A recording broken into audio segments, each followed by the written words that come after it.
Hello, everyone, and welcome back to the podcast by Mr. B. I'm Mr. B, and I'm so happy to be here with you all today. And I'm Anna. It's great to be back, Mr. B.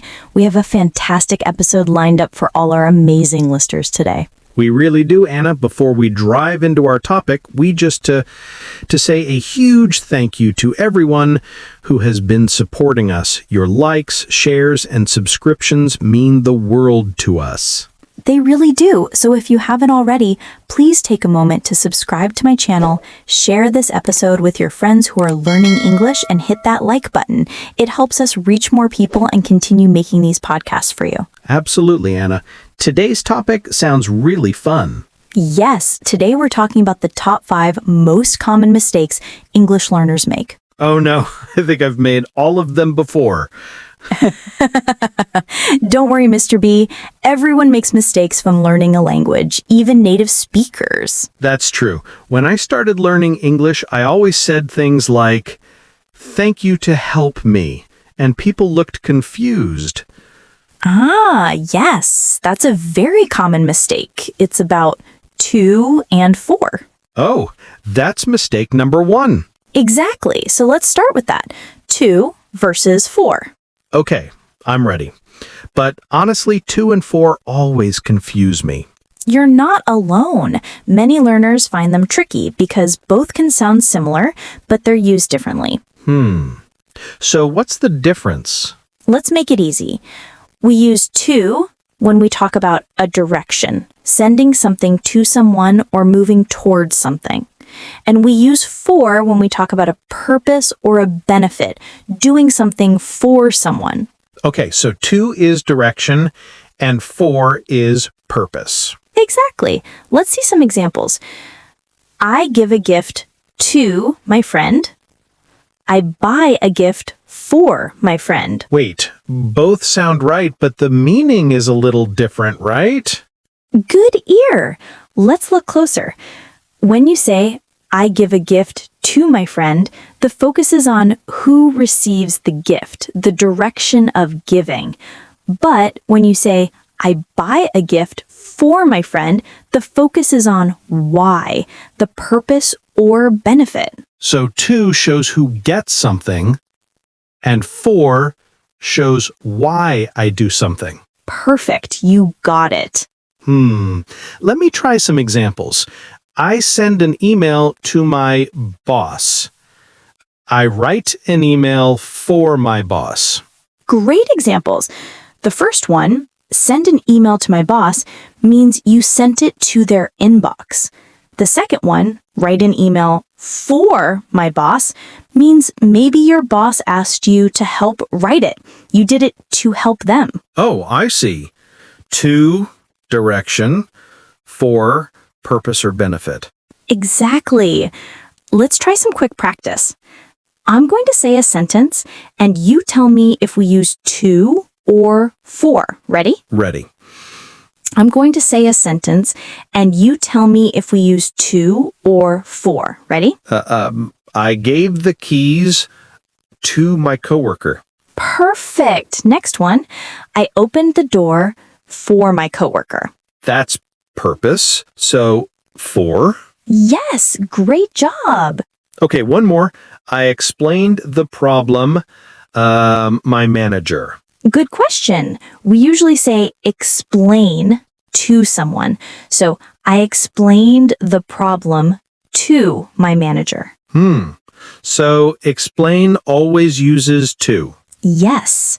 Verbs like explain, talk, speak, and listen usually go with to.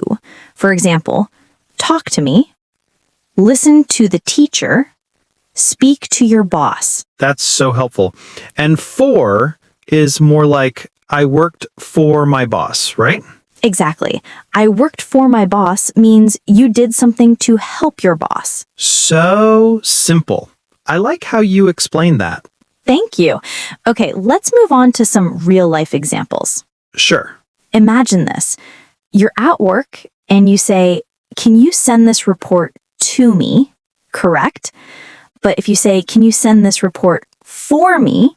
It means you want them to send it on your behalf. So the meaning changes completely. Yes, small word, big difference. Okay, so let me summarize. To equals direction or receiver. For equals reason, purpose, or benefit. Excellent summary. I think I can handle that now. Great, but remember, sometimes both can appear in the same sentence. Really? How? Like this. I gave the book to John for his birthday. Oh, wow. Both. Yes. To John, direction. For his birthday, purpose. That's cool. So, one more example. I made coffee for you. Right. But can I say I gave the coffee to you? Perfect. And now you sound like a pro. Okay, that's one mistake down. What's next? Next is another classic.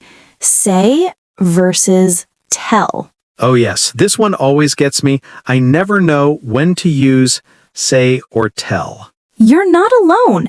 Many learners mix them up. Let's break it down simply. We use say to focus on the words. We use tell to focus on the person. So say equals words, tell equals person. Exactly. Here's a tip. After tell, you usually need to say who you're talking to. After say, you don't need to. Oh, that's simple. Example.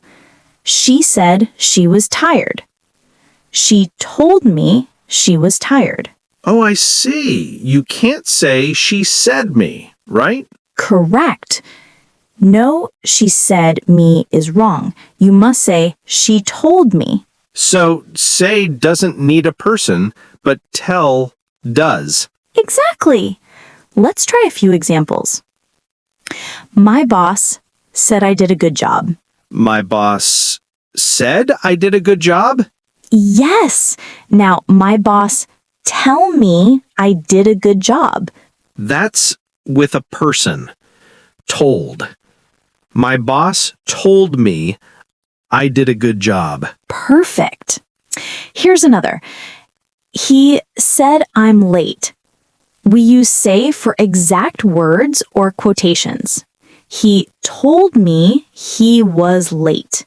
We use tell when we report the information. So say is good when you quote someone. Exactly.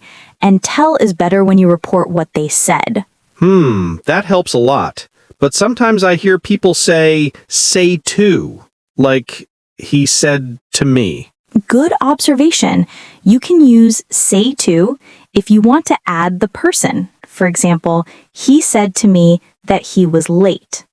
But in normal speech, people prefer he told me he was late. Oh, so tell sounds smoother in conversation? Yes, it's more common. Let's make some examples. I said hello. Correct? Correct. I told hello. Wrong. Exactly. You can say hello, but not tell hello. I always said that wrong before. It's okay. That's why we're here. Try these. She said sorry.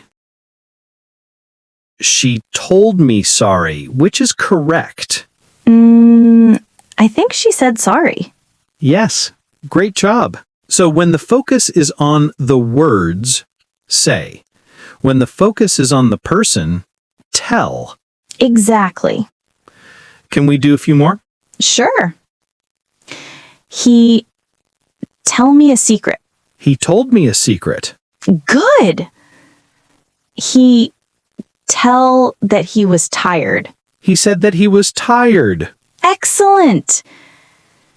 He said she likes coffee. He said she likes coffee. Perfect. I think I'm starting to get it now. Let's do a quick role play to make it fun. Sure. I'll be your coworker.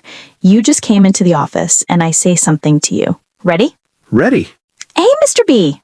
The meeting starts at 10 a.m. Okay. Later, I tell my friend, Anna told me the meeting starts at 10 a.m. Excellent. Now you try one.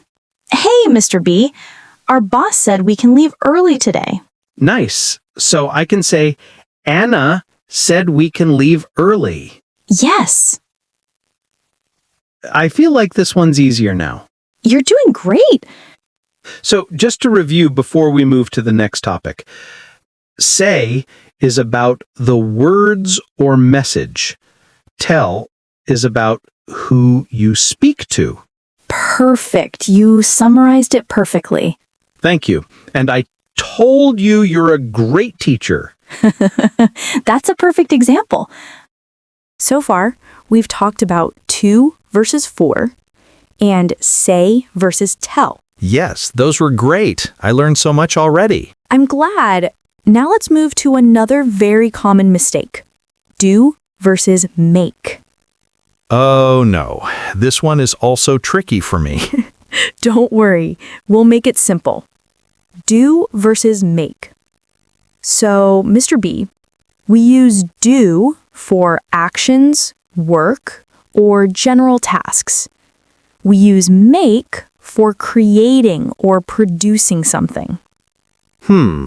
Okay, so do is like activities and make is when I create something. Exactly. Let's look at examples. I do my homework. I make a cake. Ah, that makes sense. Homework is a task. Cake is something I create. Perfect. That's the key idea. Let me try. I do the dishes. Correct. I make the dishes. Wrong? Right.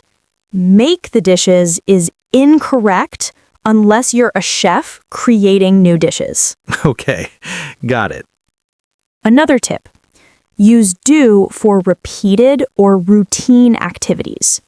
For example, do the laundry. Do the shopping. Do the cleaning. I see. So if it's something you repeat often, use do. Yes, and use make when you produce something. For example, make breakfast. Make money. Make a plan. Make a mistake. Wait, make a mistake? Why not do a mistake? Great question. In English, we say make a mistake because a mistake is something that happens or is created, not a task. So, make fits because it's like we create the mistake. Exactly.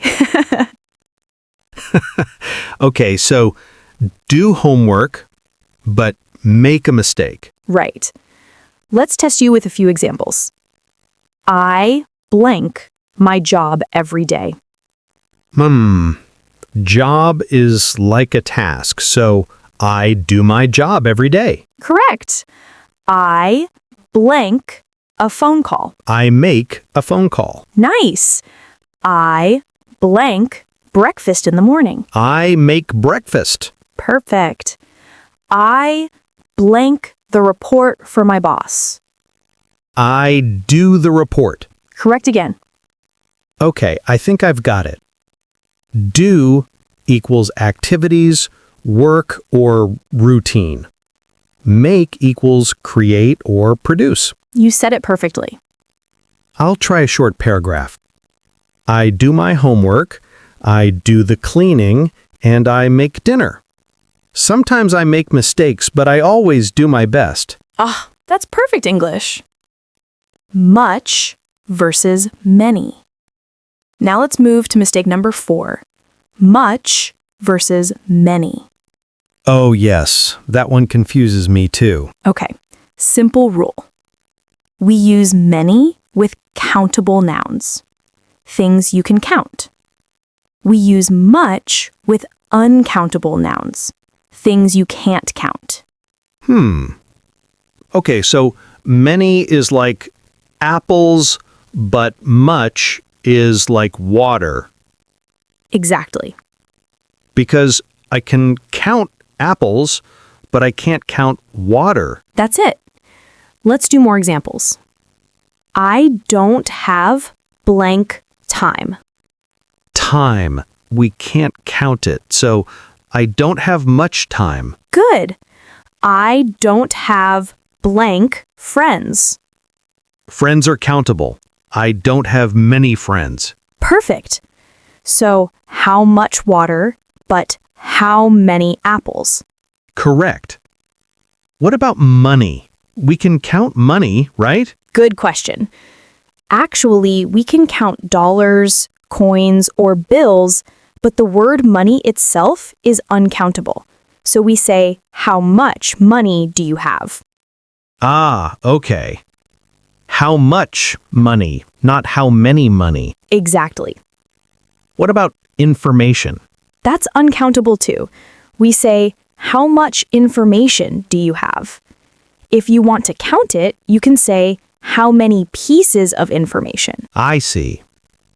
All right, let's try a short quiz. I don't have blank sugar. Much sugar. Good.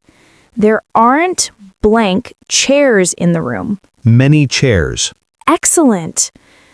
So the difference is easy. Countable, many. Uncountable, much. Yes. But sometimes I hear people say, a lot of. Great point. A lot of can be used with both. For example, a lot of apples. A lot of water. Oh, that's easy. So if I'm not sure, I can just say a lot of. Exactly. That's a safe choice for beginners. Okay, I'll practice. I have a lot of friends. I don't have much free time. I have many ideas. I don't drink much coffee. Perfect. You're mastering this, Mr. B. In, on, and at. All right, ready for the last one? Yes, what is it?